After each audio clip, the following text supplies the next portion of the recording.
श्री गणेशाय नमः। श्री जानकी वल्लभो विजयते।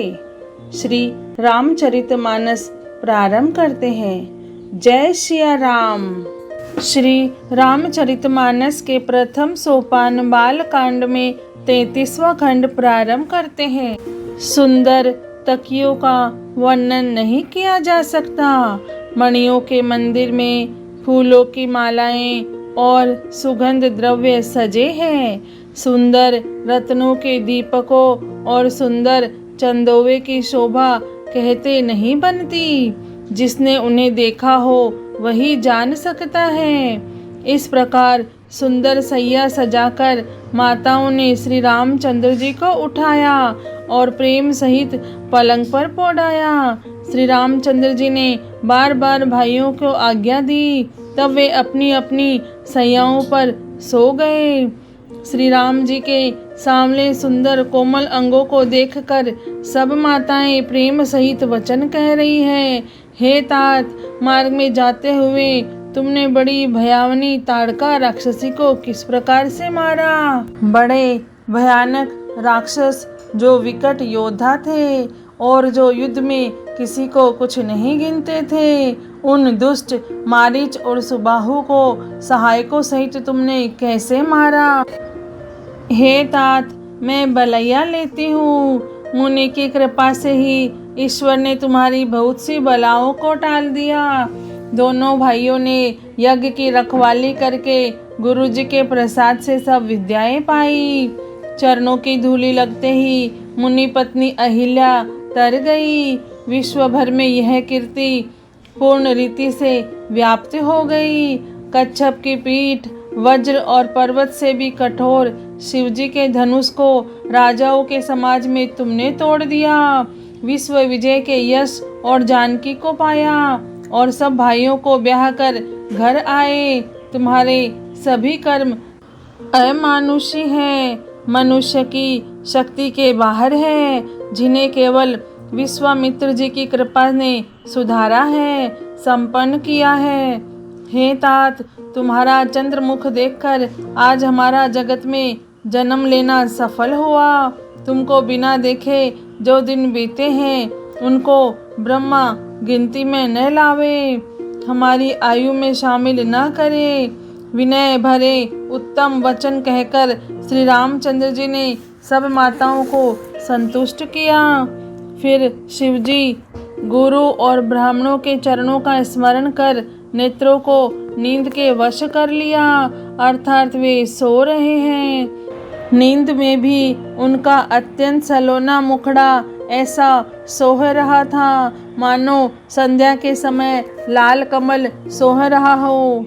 स्त्रियां घर घर जागरण कर रही हैं और आपस में एक दूसरे को मंगलमयी गालियां दे रही हैं। रानियां कहती हैं, हे सजनी, देखो आज रात्रि की कैसी शोभा है, जिससे अयोध्यापुरी विशेष शोभित हो रही है। यूं कहती हुई सासवें सुंदर बहुओं को लेकर सो गई, मानो सर्पों ने अपने सिर की मणियों को हृदय में छिपा लिया हो।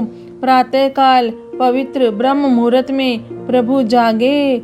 मुर्गे सुंदर बोलने लगे। भाट और मागधों ने गुणों का गान किया तथा नगर के लोग द्वार पर जोहार करने को आए। ब्राह्मणों, देवताओं, गुरु, पिता और माताओं की वंदना करके आशीर्वाद पाकर सब भाई प्रसन्न हुए। माताओं ने आदर के साथ उनके मुखों को देखा। फिर वे राजा के साथ दरवाजे बाहर पधारे। स्वभाव से ही पवित्र चारों भाइयों ने सब शौचादि से निवृत्त होकर पवित्र सरयू नदी में स्नान किया और प्रातः क्रिया संध्या वंदनादि करके वे पिता के पास आए। राजा ने देखते ही उन्हें हृदय से लगा लिया। तदंतर वे आज्ञा पाकर हर्षित होकर बैठ गए। श्री रामचंद्र जी के दर्शन और नेत्रों के लाभ की बस यही सीमा है, ऐसा अनुमान कर सारी सभा शीतल हो गई, अर्थात सबके तीनों प्रकार के ताप सदा के लिए मिट गए। फिर मुनि वशिष्ठ जी और विश्वामित्र जी आए। राजा ने उनको सुंदर आसनों पर बिठाया। पुत्रों समेत उनकी पूजा करके उनके चरणों लगे। दोनों गुरु श्री राम जी को देखकर प्रेम में मुग्ध हो गए।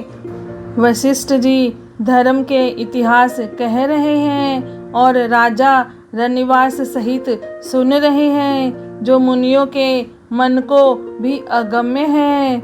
ऐसे विश्वामित्र जी की करनी को वशिष्ठ जी ने आनंदित होकर बहुत प्रकार से वर्णन किया। वामदेव जी बोले, ये सब बातें सत्य हैं। विश्वामित्र जी की सुंदर कीर्ति तीनों लोकों में छाई हुई है। यह सुनकर सब किसी को आनंद हुआ। श्री राम लक्ष्मण के हृदय में अधिक उत्साह आनंद हुआ। नित्य ही मंगल, आनंद और उत्सव होते हैं। इस तरह आनंद में दिन बीतते जाते हैं। अयोध्या आनंद से भरकर उमड़ पड़ी। आनंद की अधिकता अधिक अधिक बढ़ती ही जा रही है। अच्छा दिन, शुभ मुहूर्त शोध कर सुंदर कंगन खोले गए। मंगल, आनंद और विनोद कुछ कम नहीं हुए, अर्थात बहुत हुए। इस प्रकार नित्य नए सुख को देखकर देवता सिहाते हैं और अयोध्या में जन्म पाने के लिए ब्रह्मा जी से याचना करते हैं। विश्वामित्र जी नित्य ही चलना अपने आश्रम जाना चाहते हैं, पर रामचंद्र जी के स्नेह और विनयवश रह जाते हैं। दिनों दिन राजा का 100 गुना भाव प्रेम देखकर महामुनिराज विश्वामित्र जी उनकी सराहना करते हैं। अंत में जब विश्वामित्र जी ने विदा मांगी, तब राजा प्रेम मग्न हो गए और पुत्रों सहित आगे खड़े हो गए। वे बोले, हे नाथ, यह सारी संपदा आपकी है। मैं तो स्त्री पुत्रों सहित आपका सेवक हूँ। हे मुनि, लड़कों पर सदा स्नेह करते रहिएगा और मुझे भी दर्शन देते रहिएगा। ऐसा कहकर पुत्रों और रानियों सहित राजा दशरथ जी विश्वामित्र जी के चरणों में गिर पड़े। प्रेम विहल हो जाने के कारण उनके मुंह से बात नहीं निकलती। ब्राह्मण विश्वामित्र जी ने बहुत प्रकार से आशीर्वाद दिए और वे चल पड़े। प्रीति की रीति कही नहीं जाती। सब भाइयों को साथ लेकर श्री राम जी प्रेम के साथ उन्हें पहुंचाकर और आज्ञा पाकर लौटे। गाधी कुल के चंद्रमा विश्वामित्र जी बड़े हर्ष के साथ श्री रामचंद्र जी के रूप, राजा दशरथ जी की भक्ति, चारों भाइयों के विवाह और सबके उत्साह और आनंद को मन ही मन सराहते जाते हैं। वामदेव जी और रघुकुल के गुरु ज्ञानी वशिष्ठ जी ने फिर विश्वामित्र जी की कथा बखान कर कही। मुनि का सुंदर यश सुनकर राजा मन ही मन अपने पुण्यों के प्रभाव का बखान करने लगे। आज्ञा हुई तब सब लोग अपने अपने घरों को लौटे। राजा दशरथ जी भी पुत्रों सहित महल में गए। जहाँ तहाँ सब श्री रामचंद्र जी के विवाह की गाथाएं गा रहे हैं। श्री रामचंद्र जी का पवित्र सुयश तीनों लोकों में छा गया। जब से श्री रामचंद्र जी विवाह करके घर आए, तब से सब प्रकार का आनंद अयोध्या में आकर बसने लगा।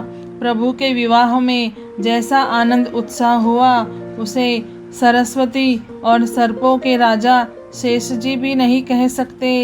श्री सीताराम जी के यश को, कवि कुल के जीवन को पवित्र करने वाला और मंगलों की खान जानकर इससे मैंने अपनी वाणी को पवित्र करने के लिए कुछ थोड़ा सा बखान कर कहा है।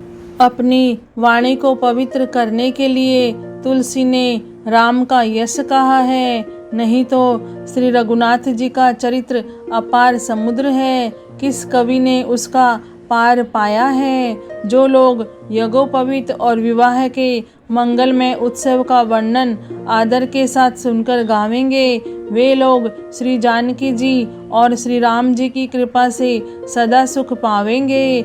श्री सीता जी और श्री रघुनाथ जी के विवाह प्रसंग को जो लोग प्रेम पूर्वक गाएं सुनेंगे, उनके लिए सदा उत्साह आनंद ही उत्साह है, क्योंकि श्री रामचंद्र जी का यश मंगल का धाम है।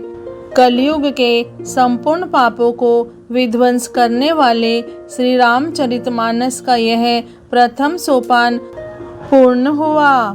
बालकांड पूर्ण हुआ। श्री रामचरितमानस के प्रथम सोपान बालकांड में 33वां खंड पूर्ण हुआ।